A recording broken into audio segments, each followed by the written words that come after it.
사랑의 하나님 감사합니다. 이 밤 주님이 우리와 함께하여 주시옵고 우리가 피곤한 몸을 이끌고 주님의 말씀을 사모하여 모이게 하여 주심에 감사드립니다. 주님의 그 깊은 사랑을 깨달아 알게 하여 주시옵시고 우리가 이 시간 모여 말씀을 듣고 기도합니다. 우리의 모든 기도가 하나님께 상달되어질 수 있는 기도가 되게 하여 주시옵소서. 감사드립니다. 예수 그리스도 이름으로 기도드립니다. 아멘. 하나님이 주신 오늘의 말씀은 사무엘상 17장 41절로 49절 말씀입니다.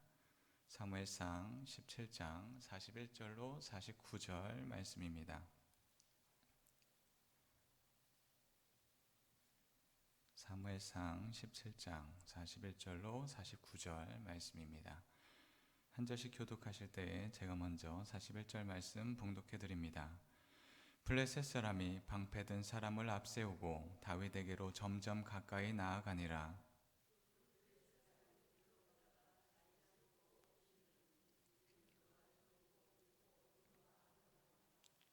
블레셋 사람이 다윗에게 이르되 내가 나를 개로 여기고 막대기를 가지고 내게 나아왔느냐 하고 그의 신들의 이름으로 다윗을 저주하고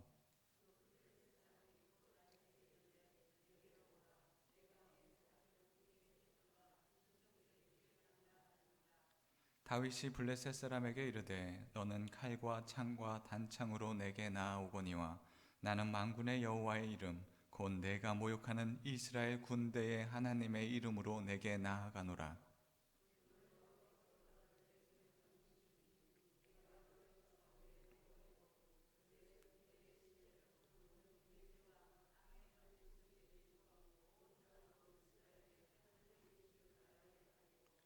또 여호와의 구원하심이 칼과 창에 있지 아니함을 이 무리에게 알게 하리라.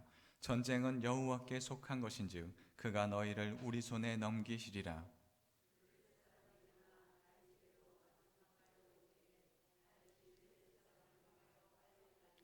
함께합니다.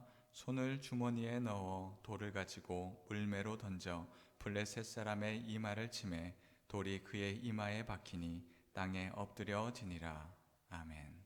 아멘. 주님의 전에 나온 여러분을 환영합니다. 언제나 우리의 마음속에 예수 그리스도의 십자가로 새겨지며 살아갈 수 있는 저희들이 되기를 축원합니다.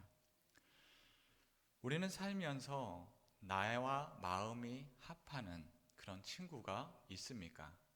우리는 인생을 살면서 나의 마음과 뜻을 통할 수 있는 그 친구 한 사람만 있다고 하더라도 그 사람의 인생은 성공한 인생이다. 우리는 그렇게 이야기합니다.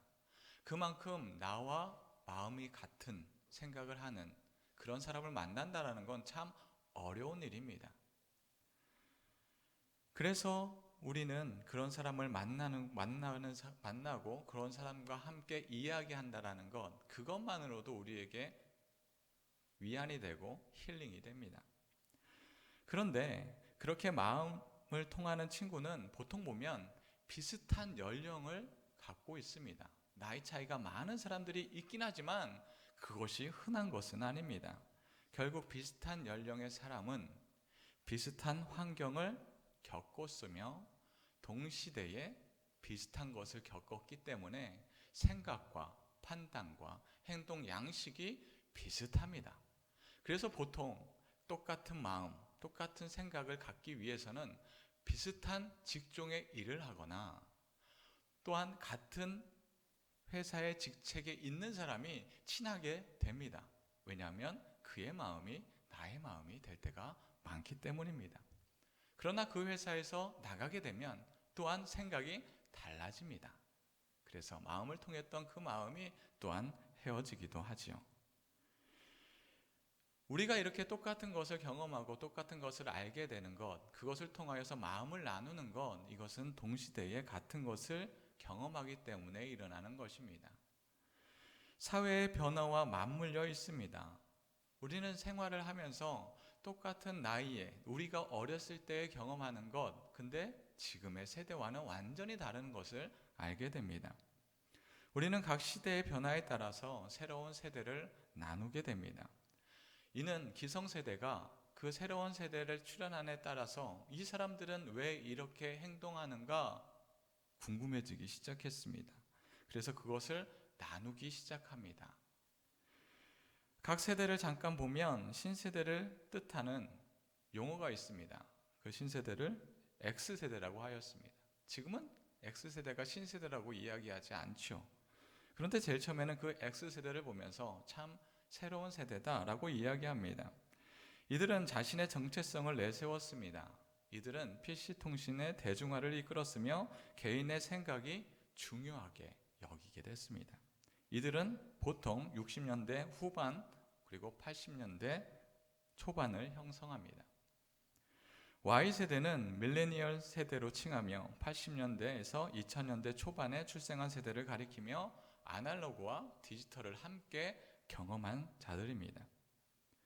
이들은 2008년 글로벌 금융위기 이후에 고용 감소를 겪은 세대입니다. 그래서 이들을 다르게 M4 세대다라고 불리기도 합니다. 또한 Z세대는 90년대 중반과 2000년대 초반에 걸쳐 출생한 자들로 밀레니얼 세대의 뒤를 잇는 세대를 말합니다.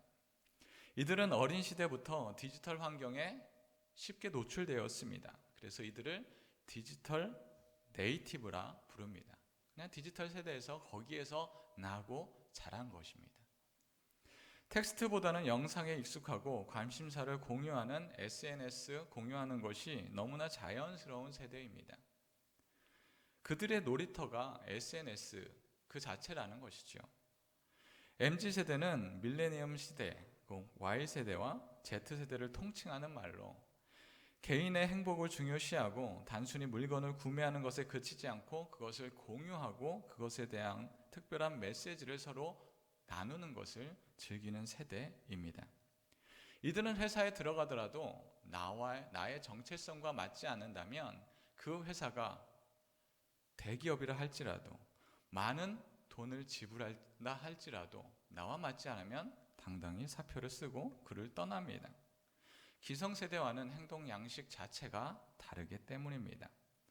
그리하여 기성세대는 이들을 신인류로 칭하면서 우려와 걱정을 함께 자아냅니다.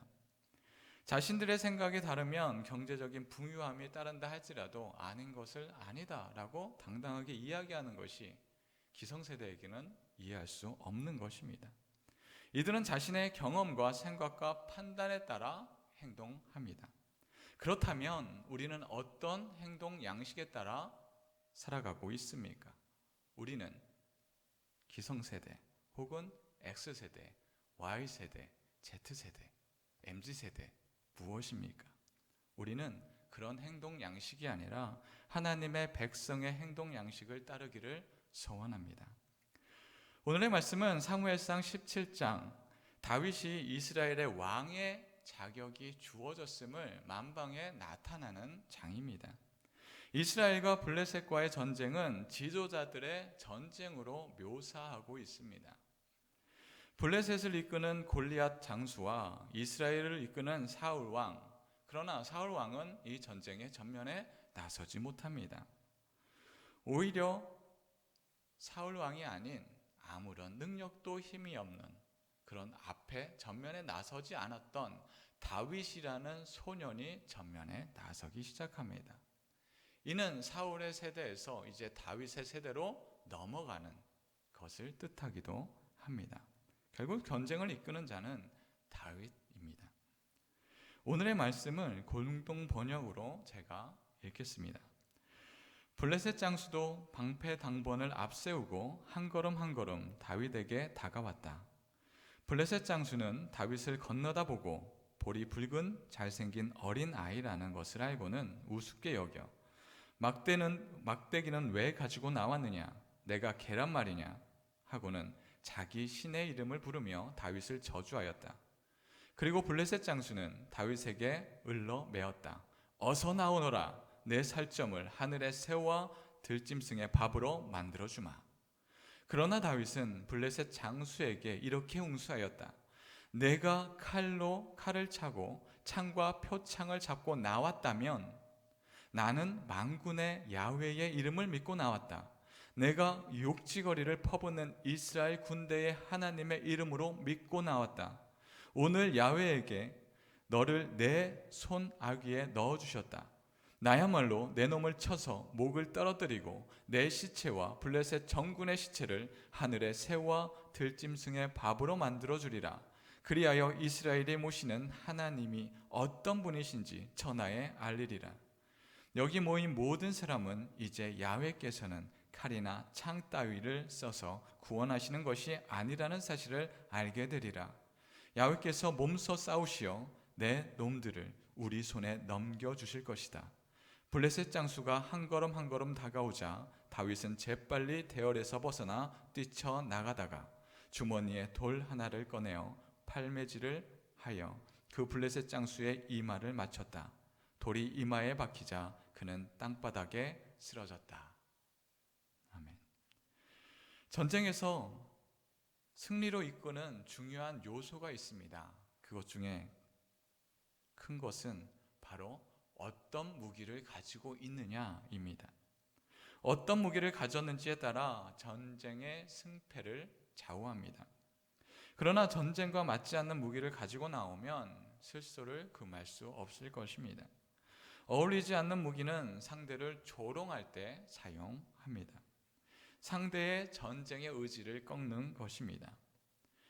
전쟁에 참여한 자는 무기를 들어야 합니다. 오늘의 말씀 43절 말씀입니다. 블레셋 사람이 다윗에게 이르되 내가 나를 개로 여기고 막대기를 가지고 내게 나왔느냐 하고 그의 신들의 이름으로 다윗을 저주하고. 전쟁은 무기의 향연입니다. 어느 무기를 들었고 어떤 갑옷을 입었느냐가 상당히 중요하게 여겨집니다. 다윗의 무기는 무엇입니까? 막대기입니다. 막대기는 어떨 때 사용할까요? 등산할 때 사용하죠.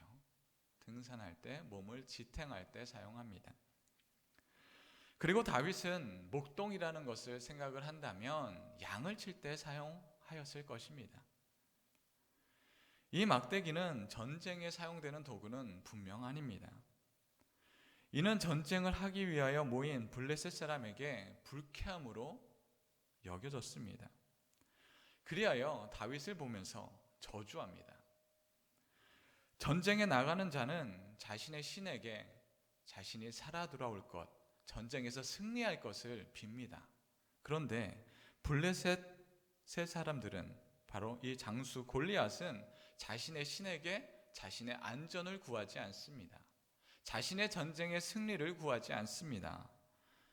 그 신을, 자신의 신을 바로 다윗을 저주하는 것에 사용합니다. 이것은 무엇을 이야기하고 있습니까? 자신의 능력으로 다윗을 이기는 것이 너무나 쉬운 일이다 생각하는 것입니다.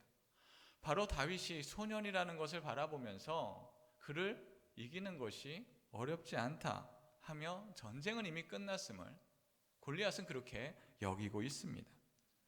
이에 반하여 골리앗은 어떤 무기를 가지고 왔는지 보면 이렇습니다. 말씀 45절 상반절 말씀입니다. 다윗이 블레셋 사람에게 이르되 너는 칼과 창과 단창으로 내게 나아오거니와. 골리앗은 전쟁에 탁월한 장수로 사람을 죽이는 무기를 가지고 나옵니다. 아주 커다란 칼을 가지고 나오지요. 멀리 있는 적을 위해서 긴 창도 갖고 나옵니다. 또한 이것으로 부족했는지 단창도 차고 나옵니다. 골리앗은 전쟁에서 전방위적으로 모든 것을 다 수행할 수 있는 뛰어난 장수로서 빈틈없이 준비를 합니다. 골리앗이 위협적인 것은 그가 갖고 있는 무기가 뛰어났기 때문은 아닙니다. 그의 몸을 보면, 그의 피지컬을 보면 쉽게 전쟁에 나설 수 없을 것입니다. 그의 몸을 보면 다윗을 무시하고 업신여기는 것이 이해가 갑니다. 골리앗의 키는 6규빗 1뼘이라고 합니다. 이를 계산하면 292.5cm라고 합니다. 다윗은 전쟁에 징발되지도 않았으니 다윗은 그냥 소년일 뿐입니다. 전쟁에 적합하지 않습니다. 사울이 다윗을 볼 때 소년이라고 하였으니 성인도 아니었을 것입니다. 이렇게 체격차가 크게 나니 전쟁은 봐도 뻔합니다. 전쟁의 승패는 난 것과 같습니다. 그래도 방어막이 좋은 것이 있다면 그래도 조금이라도 전쟁의 승패에 영향을 주지 않을까? 방어구가 어떤 것이 있는지 한번 봅시다. 골리앗은 노투구를 썼으며 갑옷으로 무장되어 있습니다. 그래서 웬만한 칼은 막을 수 있습니다. 방패를 막지 않더라도 막을 수 있을 정도입니다. 또한 방패는 어떻습니까? 너무나 커다랗고 무겁습니다. 그래서 흔히 그냥 들고 다닐 때는 골리앗이 스스로 들고 다니는 것이 아니라 따로 사람이 들고 다닐 정도입니다. 그렇다면 다윗의 방어구는 어떠한 것입니까? 사울의 왕의 갑옷을 입으려고 하였습니다. 그러나 몸에 맞지 않습니다. 그리하여 그것을 벗어 던집니다. 방어구는 따로 없습니다. 양을 치던 그 모습 그대로입니다. 아이들이 새를 잡을 법한 그 무기를 갖고 나올 뿐입니다. 이와 같이 무기를 보면 전쟁의 승패는 끝이 났습니다. 판단은 끝이 났습니다. 전쟁의 승리는 골리앗이 할 것 같습니다. 이제 남은 것은 그 결과를 받아들이는 것, 그것이 끝일 것 같습니다. 44절 말씀입니다. 그 블레셋 사람이 또 다윗에게 이르되 내게로 오라, 내가 내 살을 공중의 새들과 들짐승들에게 주리라 하는지라. 이는 상상만으로도 끔찍합니다. 그러나 이는 단지 내가 너를 죽이리라 해서 끝나는 것은 아닙니다. 이 말은 더 무서운 말을 내포하고 있습니다. 시편 79편 2절 3절 말씀입니다. 그들이 주의 종들의 시체를 공중의 새에게 밥으로 주의 성도들의 육체를 땅의 짐승에게 주며 그들의 피를 예루살렘 사방에 물같이 흘렸으나 그들을 매장하는 자가 없었나이다. 들짐승이 먹이가 된다는 것은 그냥 죽이겠다는 것이 아니라 그 나라의 패망을 이야기하고 있습니다. 이스라엘의 멸망 때에 이와 비슷한 것을 경험합니다. 예레미야 14장 16절 말씀입니다.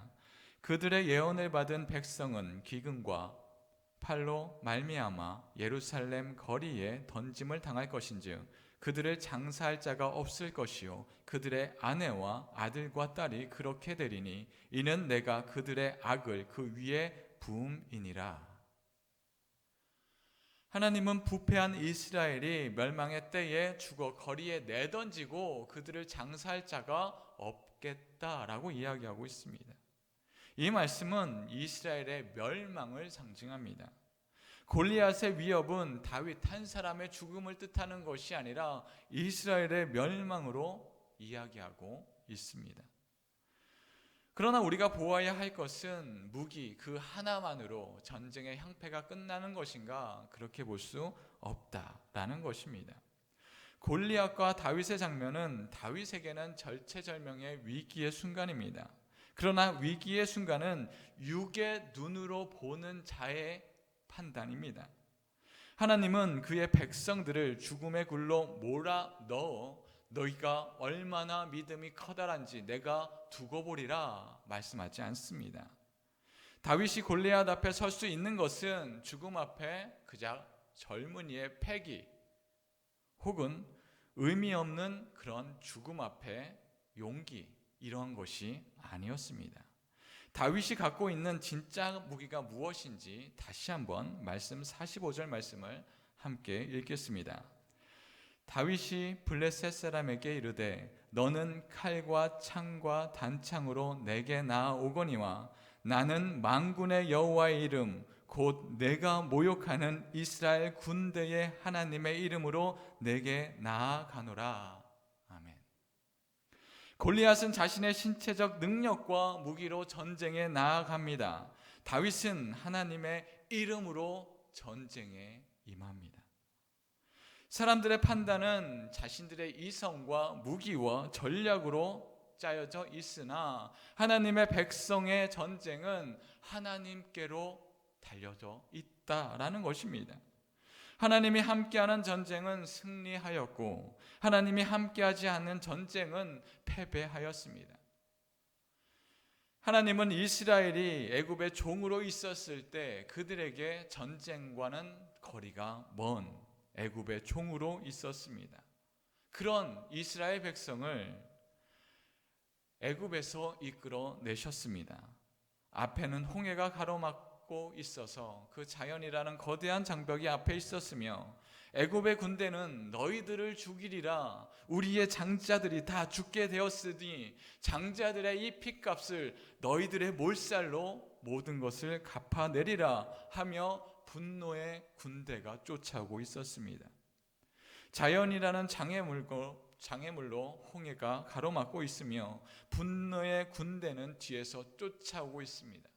바로 그때 하나님은 장애물을 가르시고 분노의 애굽의 군대를 홍해에 수장시킴으로 앞으로 애굽의 군대가 이스라엘 백성을 괴롭히지 못하게 합니다.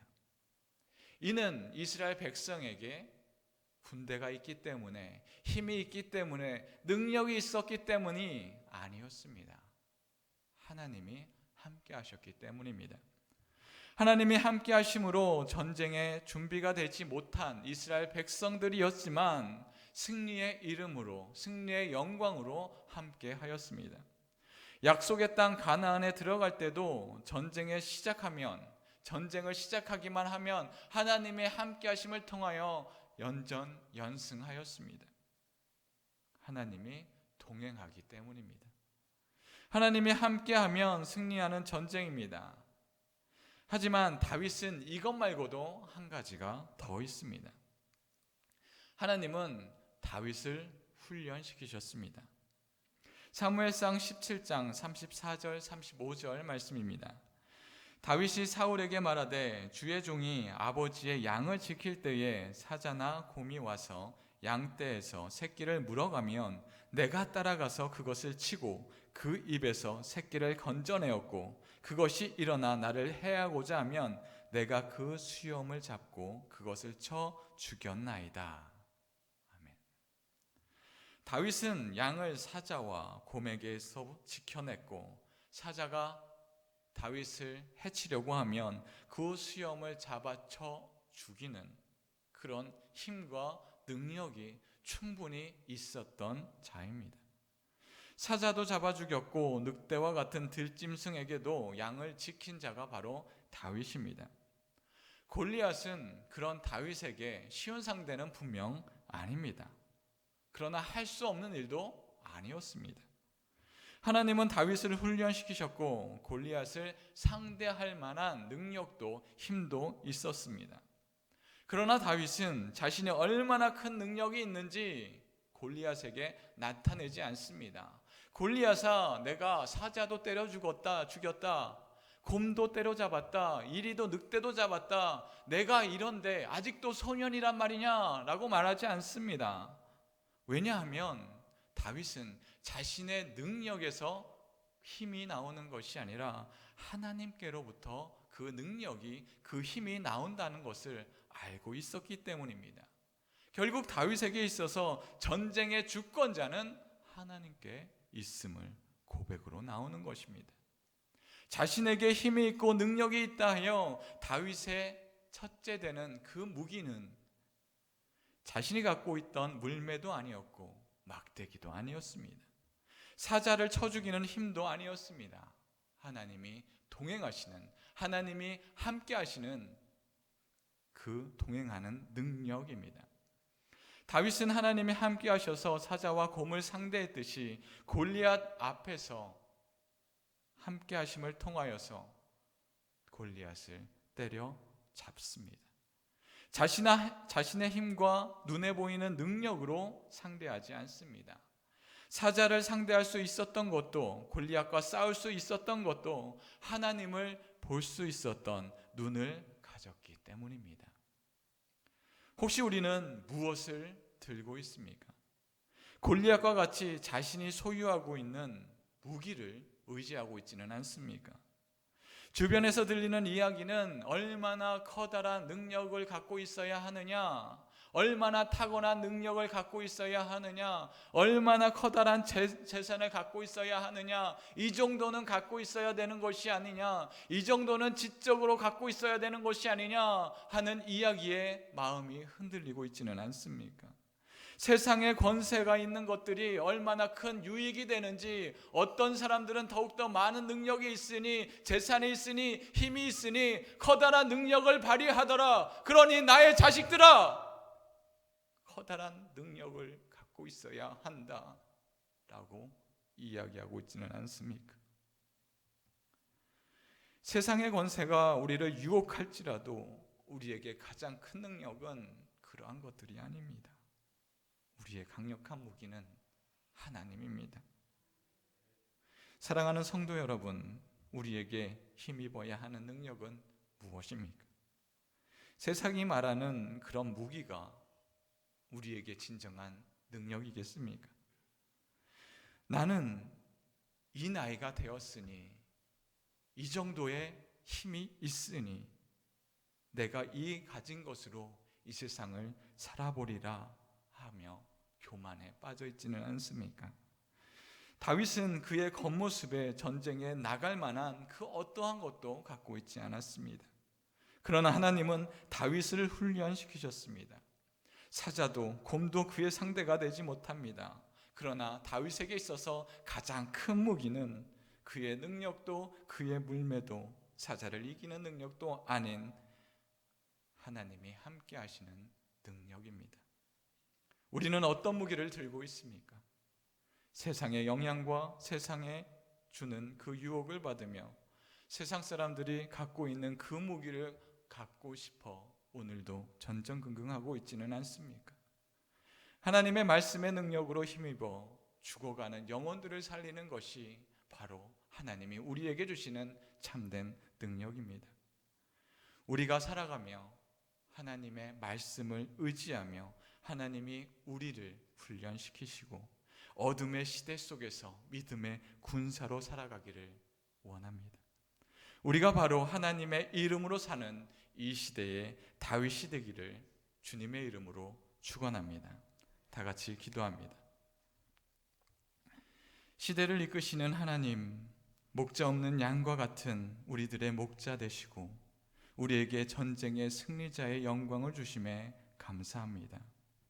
주님이 주시는 한없는 은혜가 가득하지만 우리의 육의 시선은 여전히 세상의 유혹과 시험에 더욱 친근합니다.